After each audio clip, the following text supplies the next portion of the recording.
The boy next door అనొచ్చేమో, ఎందుకంటే తనని చూస్తే అరే మన పక్కింటి అబ్బాయి కదా అనిపిస్తుంది. ఇంతకు ముందు ఎప్పుడు మిమ్మల్ని కాలనీలో చూడలే? రీసెంట్ గా షిఫ్ట్ అయ్యాను. బోటీ ఫ్రై తింటారా? మీ అమ్మ ప్రశాంతంగా ఉచ్చ కూడా పోసుకొని రారా. I hate these girls. So మీరు చెప్పండి, న్యూ ఇయర్ రిజల్యూషన్స్ పెట్టుకుంటారు కదా, న్యూ ఇయర్ రెజల్యూషన్ ఏంటంటే ఈ అమ్మాయిని పడేయాలి. మీ రిజల్యూషన్స్ ఏంటి? ఎప్పుడైనా అనుకున్నారా న్యూ ఇయర్ రిజల్యూషన్ ఈ అమ్మాయి పడాలరా అని? అసలు చాలా బాగా చెప్పారు. అట్లుంటది మనతో.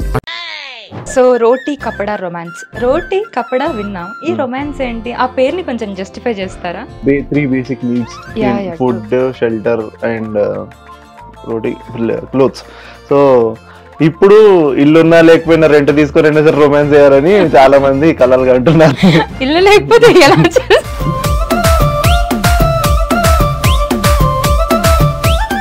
సో మిర్జాపూర్ అన్నారు కాబట్టి చెప్తున్నా, అందులో మున్నబాయ్ క్యారెక్టర్ మీకు వస్తే చేసేవాళ్ళు? చేస్తారా అలా? చాలా డిఫరెంట్ గా అప్రోచ్ అవుతూ ఉంటారు. సో ఎక్కువ మంది, కొంతమంది గేస్ అప్రోచ్ అవుతూ ఉంటారంట అబ్బాయిని. బయట గే ఎన్కౌంటర్స్ అయినాయండి నాకు. అంటే నీ స్టోరీ నేను పెట్టుకున్నాను, నువ్వు చూడట్లేదు, రీపోస్ట్ చేయట్లేదు, అందుకే నేను కామెంట్ రాస్తున్నా, నువ్వు చాలా బాగా యాక్టింగ్ చేసినావు, ముద్దొస్తున్నావు రాజు.